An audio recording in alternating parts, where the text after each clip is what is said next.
नमस्कार, मैं हूं आशीष चित्रांशी और आप देख रहे हैं the news launcher mid day मुद्दा विद अशोक वानखेड़े। और आज रविवार को भी खबर ऐसी है कि मिड डे मुद्दा लेकर आना पड़ा। कई बार रविवार को आप ये कार्यक्रम नहीं देखते हैं।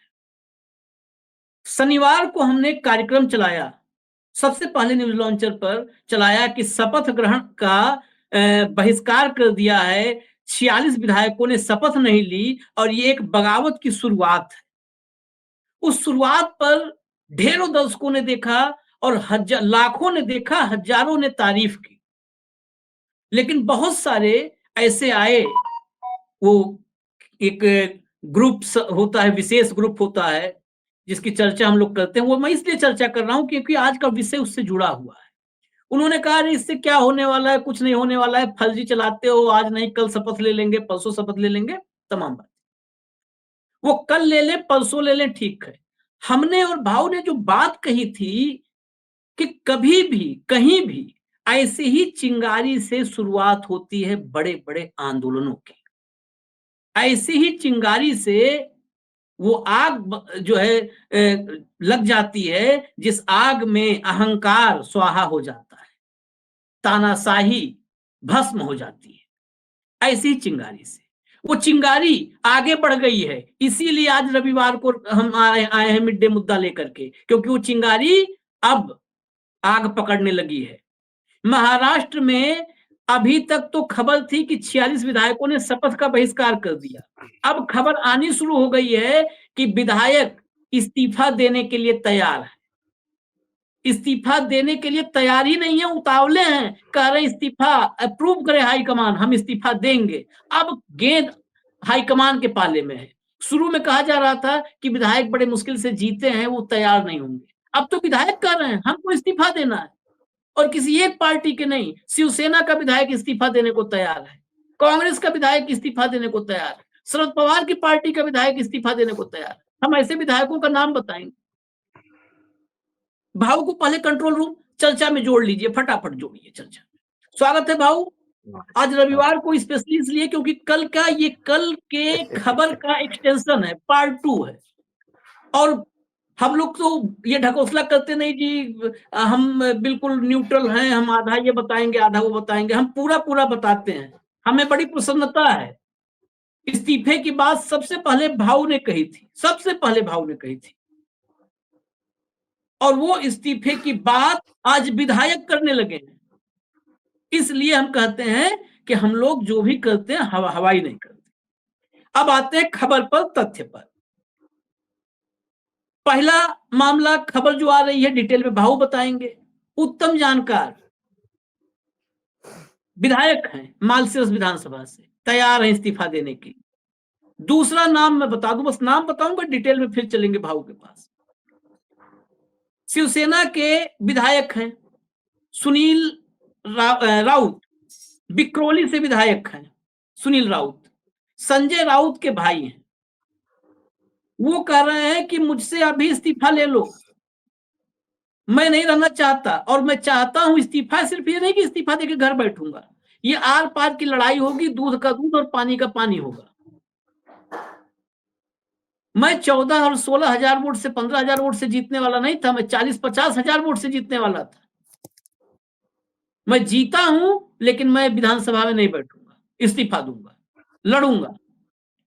अब बात आगे बढ़ चुकी है भाऊ।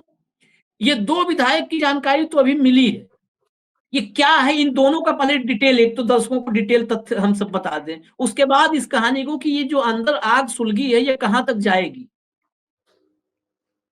देखो आशीष, एक बार बार ये कहा जाता है कि सर्वोच्च न्यायालय ने जो रिट पिटिशन फाइल हुई थी चुनावी मशीन के लिए, और उसके ऊपर सर्वोच्च न्यायालय ने टिप्पणी ये की थी कि भाई जो आप ये कर रहे हो, पिटिशन लेके आए हो, चुनाव हारने के बाद आप कहते हो कि मशीन खराब है, चुनाव जीतने के बाद चुप रहते हो।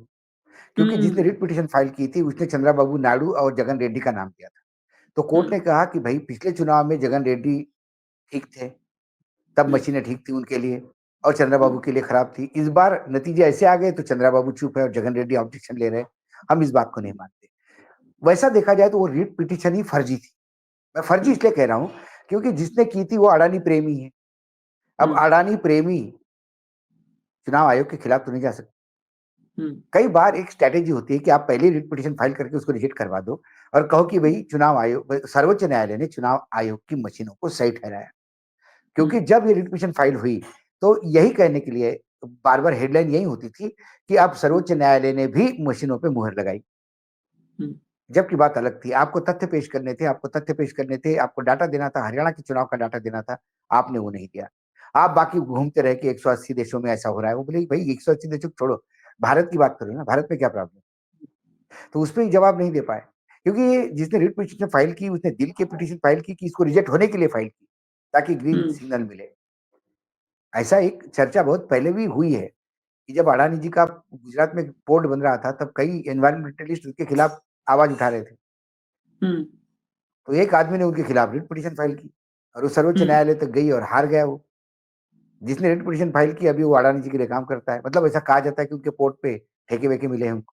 एक चर्चा है, मैं अभी जानता नहीं डिटेल में, लेकिन ये स्ट्रेटेजी होती है। कई बार कई लोग ऐसे होते हैं कि अपने ही मैं तो इनकम टैक्स में तो मैं अक्सर जानता हूँ, मैं कई ऐसे लोगों को भी जानता हूँ और मेरे पास ऐसी जानकारी भी है कि कई लोग अपने ऊपर इनकम टैक्स रेड करवाते हैं।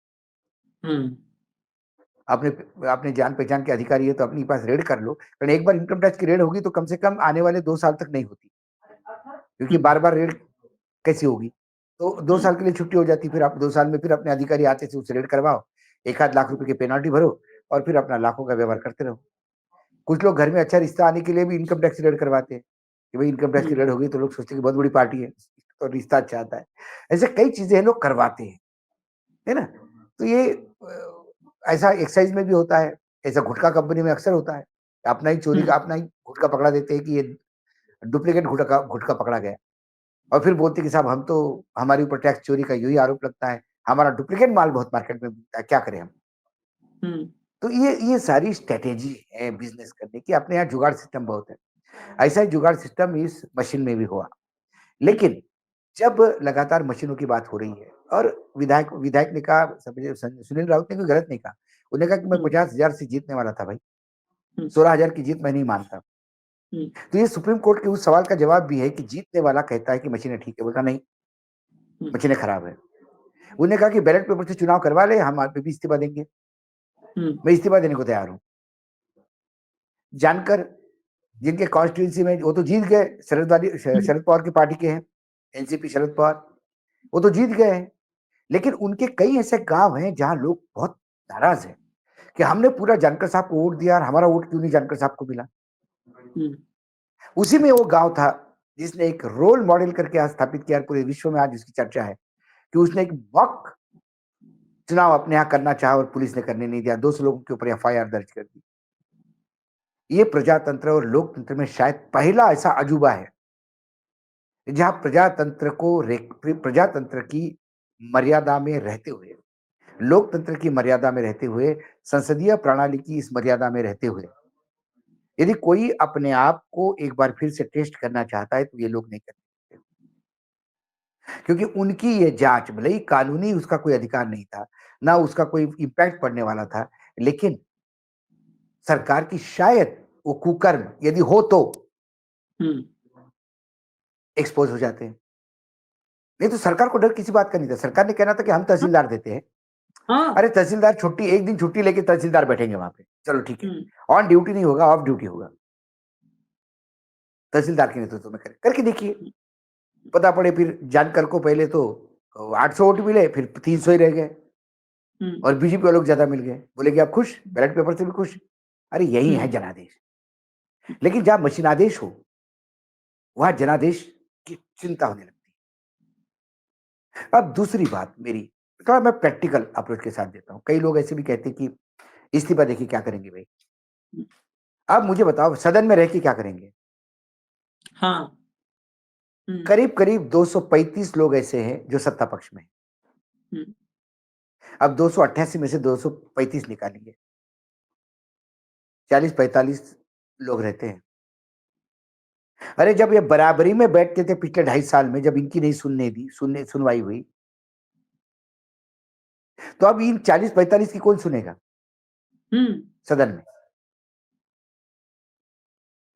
तो सदन में मात्र बैठना और अलाउंस लेना, इससे कोई काम नहीं है। ना आपके कोई काम होंगे। यहाँ तो अर्थ मंत्री अपने पार्टी के सिवाय किसी और के, अपने साथी दलों के लोगों को भी पैसा नहीं देते। अभी भी एकनाथ शिंदे के लोग कहते कि भाई अर्थ मंत्री पद नहीं जाना चाहिए दादा के पास। दादा अर्थ मंत्री बन गए तो फिर अपने अपने वालों को बांटेंगे और हमको डांटेंगे। ये आरोप महाविकास आघाड़ी में जब थे दादा तब थे, ये आरोप वही एकनाथ शिंदे कर रहे थे लगातार। फिर एकनाथ शिंदे अलग हो गए तो ये आरोप बरकरार रहे। दादा के साथ बैठने पे उल्टी आ रही थी उनके लोगों को। अब बोल रहे वित्त मंत्री नहीं चाहिए। जो आपस में ही एक दूसरे का सहयोग करने को तैयार नहीं है, वो विपक्ष को क्या सहयोग करेंगे? वो भी वो क्या विपक्ष को लेके 45-46 चलेंगे? तो अंदर रह के जब आप कुछ कर ही नहीं सकते हो तो कम से कम इस्तीफा देके बाहर आके कुछ कर तो सकते हो। जन आंदोलन तो खड़ा कर सकते हो। उन लोगों को तो विश्वास होगा कि आप दिल से लड़ना चाहते हो, क्योंकि आप इस्तीफा देके आए हो। आपने कहा कि ये छोड़ देते हैं, हम ये छोड़ दिया मैंने विधायक पद। तो लोगों को लगेगा कि ये सीरियस है। अभी क्या सीरियसनेस है? ट्विटर पे अपील होता है, फेसबुक पे अपील होता है। इससे ज्यादा राजनीतिक दल है कहां? महाराष्ट्र में विपक्ष ट्विटर पे ही है ना, और है कहां? समाज सेवी लोग, बाबा आड़व लोग रास्ते पे आ गए, वो अड़चन पे बैठ गए। प्रकाश पोरे ने प्रपोजल साइन करने के लिए बोला कि भाई एक कम से कम एक अभियान तो चलाओ सिग्नेचर का।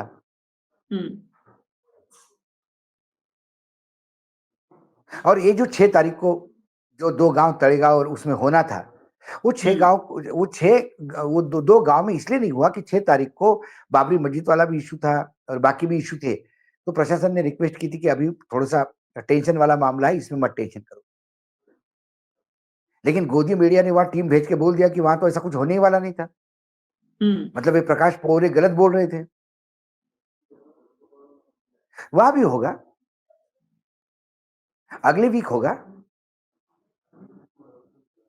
अब तो मुझे नहीं लग रहा रुकेगा मामला, अब नहीं रुकेगा मुझे लग रहा है। और दूसरी एक बात, मुझे एक बात बताओ, दूसरी बात है आशीष, दूसरी बात है, यदि एक ग्राम सभा में ये प्रस्ताव पारित कर दिया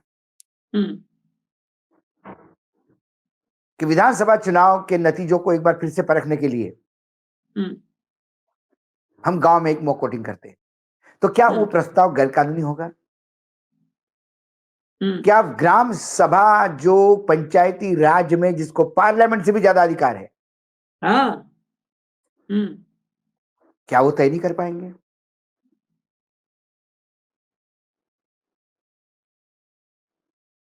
यदि कल ग्राम सभा में पूरा ग्राम सभा में क्या पूरा गांव बैठता है, वोटर नॉन वोटर सब रहते हैं उसमें, यदि उसमें एक प्रस्ताव पारित हो गया कि जो बीजेपी के साथ है, जो महायुति के साथ है एक तरफ होंगे, जो महाविकास आघाड़ी के साथ एक तरफ होंगे, गिनो भाई कितने लोग हैं, क्या कर लोगे आप उस पोलिंग का? कहां तक रोकोगे? बांग्लादेश में आर्मी भी नहीं रोक पाई। जो आर्मी शेख हसीना की थी, उनने भी हाथ ऊपर कर दिए।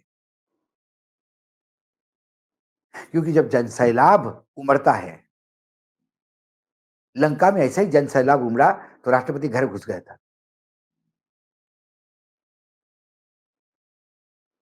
क्योंकि जनता के सुनामी के से ज्यादा बड़ी सुनामी नहीं। अब जब जनता देखती है कि क्या हो रहा है, इसमें जो दल है, विपक्षी दल है, उनको आगे आना होगा। हरियाणा में क्या उबाल नहीं था? क्या हरियाणा में खाप पंचायत की पूरी टीम, मतलब 10-10 खापों के अध्यक्ष, क्या आपके चैनल में आके, न्यूज लॉन्चर में आके बैठे नहीं थे? पूरे 2 गाड़ी भर के लोग आए थे। आपने यहाँ तो बैठने की जगह नहीं थी उन लोगों को। वो सब बैठे थे, हम खड़े होकर बात कर रहे थे, तो क्या उन लोगों ने क्या कहा? ये ऐसा कैसा हुआ और इसके लिए करना क्या होगा? हमने कहा आप और हम क्या कर सकते हैं? हम बोल सकते हैं, आप विपक्ष ने साथ मांगा तो साथ दे सकते हैं, लेकिन विपक्ष में जान आनी चाहिए। हरियाणा में कौन विपक्ष में था? हरियाणा में कांग्रेस विपक्ष में।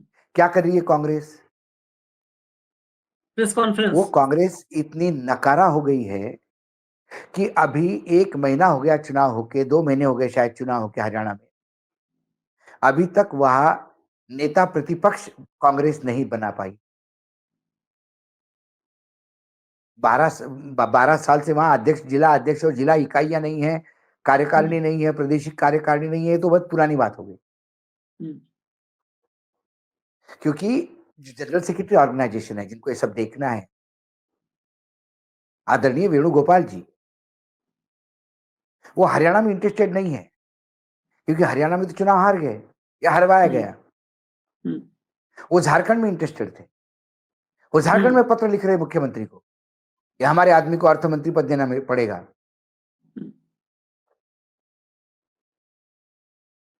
जहां कटाई होगी वही जाएगी ना, जहां फसल होगी है वही कटाई वाले पहुंच जाएंगे। हरियाणा में हार गए, वहां स्ट्रगल कौन करेगा? देखिए, भारतीय जनता पार्टी के विचारधारा के साथ हम सहमत नहीं हो सकते, या उन लोगों को जो भारतीय जनता पार्टी वर्तमान में चला रहे हैं उनके साथ हम असहमत हो सकते हैं। मैं ये नहीं कहता, भारतीय जनता पार्टी में एक से एक अच्छे लोग भी पड़े हैं, कि हमने अटल जी और खुशबू ठाकरे की भारतीय जनता पार्टी देखी है, हमने गोविंदाचार्य वाली देखी है, हमने सुषमा स्वराज वाली भारतीय जनता पार्टी देखी है। लेकिन भारतीय जनता पार्टी से एक बात सीखने के लिए जरूरी है, वो है संघर्ष। आज में हिमाचल प्रदेश में संघर्ष बरकरार है उनका। तेलंगाना से खबरें नहीं आ रही है, लेकिन तेलंगाना में यदि आज चुनाव हो जाता तो कांग्रेस को 4 सीटें नहीं मिलेगी विधानसभा की। बीआरएस पूरी तरह से मैदान में उतर के झोंक दिया है अपने आप को, वही पुराने टीआरएस वाले तेवर में।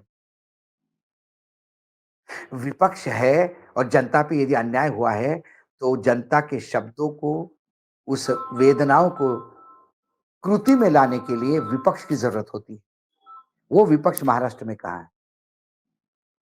नहीं, विपक्ष की कहाँ बात है? देखिए आप, अभी अभी गठबंधन में 2 पार्टियां हो तो विपक्ष के नेता के लिए लड़ लेंगे ये आपस में। फिर नाना पटोले जैसे मुख्यमंत्री के लिए पहले ही तैयार थे लड़ाई करने के लिए, सरकार आने से पहले नेता प्रतिपक्ष के लिए लड़ेंगे, और जहां अकेले वहां नेता प्रतिपक्ष नहीं बना पाएंगे।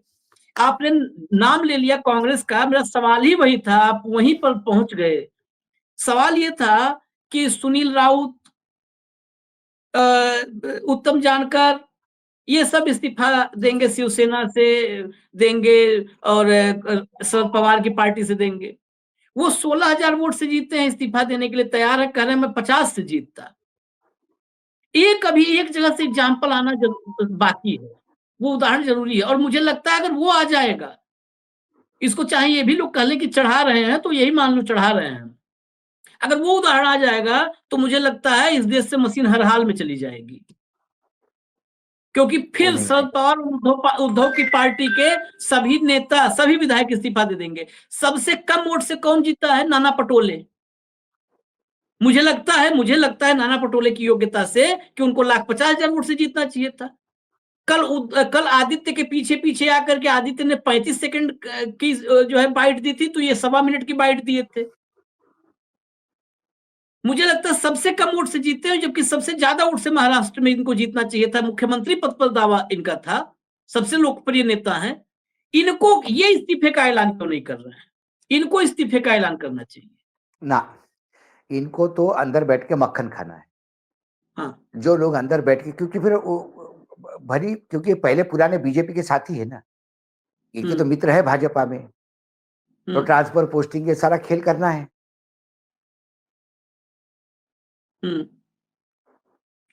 तो कुल मिलाकर मशीनों के खिलाफ मात्र चुनाव बाइकआउट करने से काम नहीं होगा।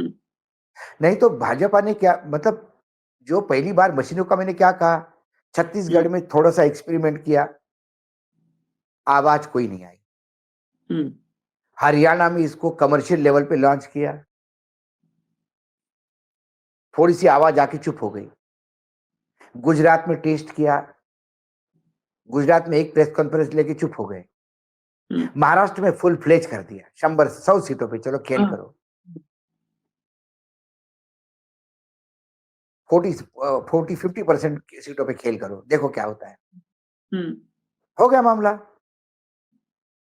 मैंने इसीलिए कहा कि लोकसभा में 500 के पार जाएगी बीजेपी। हम्म। कौन रोकने वाला है? फिट फिट आएंगे, ये निर्णय हमें मान्य नहीं। असल में कांग्रेस क्या करना चाहती है, यही कंफ्यूज है। क्या कांग्रेस ने कभी इस बारे में आत्मचिंतन किया कि सीट अलॉटमेंट को लेकर जो समाजवादी और कांग्रेस के बीच में जो खाई आई है, ये किसकी वजह से आई? क्या कभी कांग्रेस ने इस बात का आत्मावलोकन किया कि वेणुगोपाल का पत्र, जो कॉन्फिडेंशियल पत्र था हेमंत सोरेन को लिखा हुआ, वो लीक कैसा हुआ? किसने लीक किया? अखिलेश को राहुल गांधी से दूर किसने बिठाया? क्या कभी इसका बात का इन्वेस्टिगेशन होता है? इस बात का आत्मचिंतन होता है? और यदि आत्मचिंतन हो गया तो जो आदमी इसके लिए जवाबदेही तय करनी होगी, जिम्मेदार आदमी को पकड़ना होगा और इसके ऊपर एक्शन लेना होगा। लेकिन ये काम करने वाला एक ही शख्स हो और वो बार बार कर रहा हो और फिर भी आपको वो प्रिय हो, तो इसका मतलब है वो शख्स नहीं करवा रहा है, आप करवा रहे हैं। हाँ पर बिल्कुल। उंगली सीधी राहुल गांधी पे उठती है। और राहुल गांधी के नॉलेज के बगैर ये हो रहा है, तो वो ये होने कैसे दे रहा है? कैसे फर्जी लोगों को टिकट मिल जाते हैं? कैसे इनके रिकमेंड किए हुए लोगों के डिपॉजिट जब्त हो जाते हैं, जबकि लहर चल रही है पार्टी की इस राज्य में? क्यों नहीं पूछा जाता शैलजा जी को कि आप क्यों अड़ी हुई थी भाई अंबाला कैंट के लिए, और जिसके लिए आप अड़ी थी वो क्यों चौथे नंबर पे गया?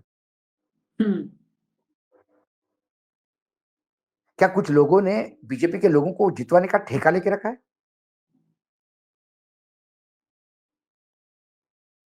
जब तक जवाबदेही तय नहीं होगी तब तक, पिछली बार भी ऐसा ही हुआ था। हाँ। पिछली बार भी शैलजा जी ने बिल्कुल इज्जत का सवाल करके वो उम्मीदवार मांगा और वो हार गया। इस बार भी उन्होंने फिर मांगा और फिर हार गया। अगली बार 20 उधर से लड़ेंगे, फिर शैलजा टिकट मांगेंगी और फिर वो चौथे नंबर पे आएगा। और ये बार बार हो रहा है और ये होने दिया जा रहा है। राहुल गांधी से जब व्यक्तिगत बात हुई तो राहुल गांधी ने कहा कि जो पार्टी से लोग जाते हैं उनको वापस आना नहीं चाहिए और पार्टी के लॉयल लोगों को आगे आना चाहिए, उनके ऊपर ध्यान रखना चाहिए। राहुल गांधी जी के विचार है। तो फिर झारखंड में जो आदमी पॉलिटिकल टूरिज्म पे है, सारे राजनीतिक दलों में घूम घूम के आखिर में कांग्रेस में आता है, उसको आते से दूसरे दिन टिकट मिलता है, वो चुनाव जितवाया जाता है और उसको पहला मंत्री बनाया जाता है नंबर 2 पोजीशन पे। फिर जो सालों से चदरे उठा रहे, दरिया उठा रहे कांग्रेस के, वो क्या करेंगे?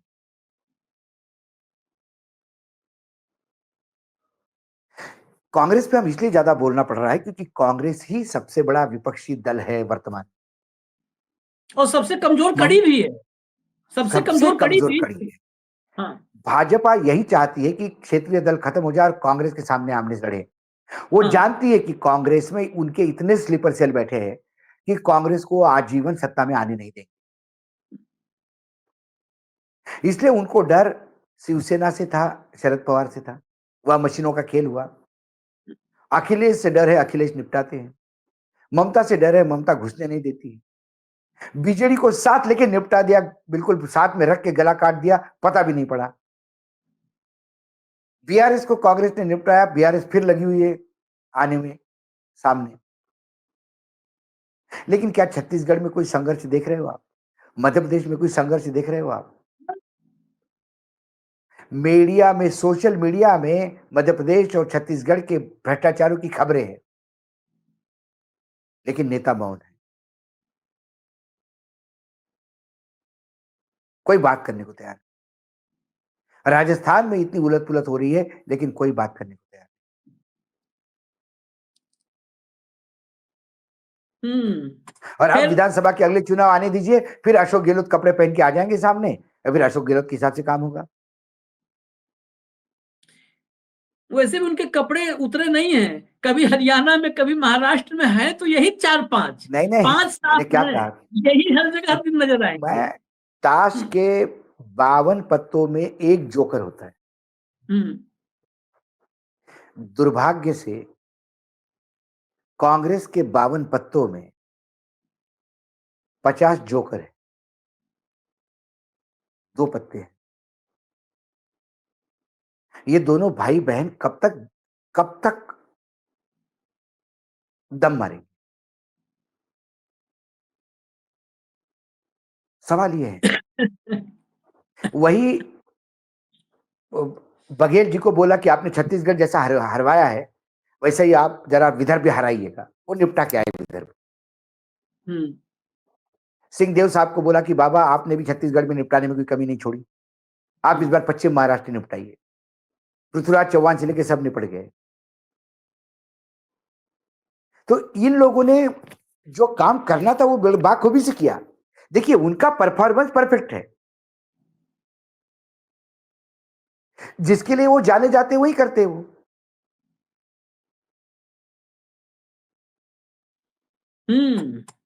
खैर, ये आज जो खबर थी, खबर मैं फिर रिपीट कर दूं, शिवसेना उद्धव बाला साहब ठाकरे के विधायक इस्तीफा देने को तैयार है।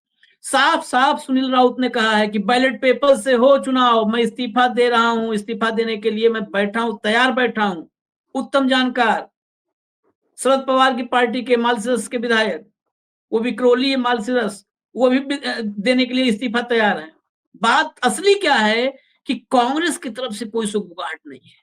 दिन में एक प्रेस कॉन्फ्रेंस जयराम रमेश कर ले, एक पवन खेड़ा कर ले, एक सुप्रिया सिरनेत कर ले, काम खत्म। वो तीनों, जैसे 3 शिफ्ट होती है प्रेस कॉन्फ्रेंस के लिए, वो प्रेस कॉन्फ्रेंस कर लेनी है कि दिन भर, जैसे अपोजिशन की बाइट लगती है, न्यूज में फॉर्मेट होता है, बाइट लगाना है।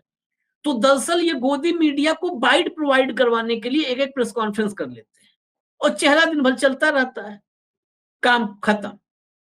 नाना पटोले आए थे राजीव कुमार से मिलने, जो एक, वो भी याद दिला दूं, अभी चुनाव नतीजों के बाद अभिषेक मनु सिंघवी की अगुवाई में एक प्रतिनिधिमंडल गया आयोग के पास, जब लगातार चिट्ठियां लिखी, नाना पटोले भी आए थे और आए, यहां मिले और फिर उड़न खटोले से उड़ गए पटोले,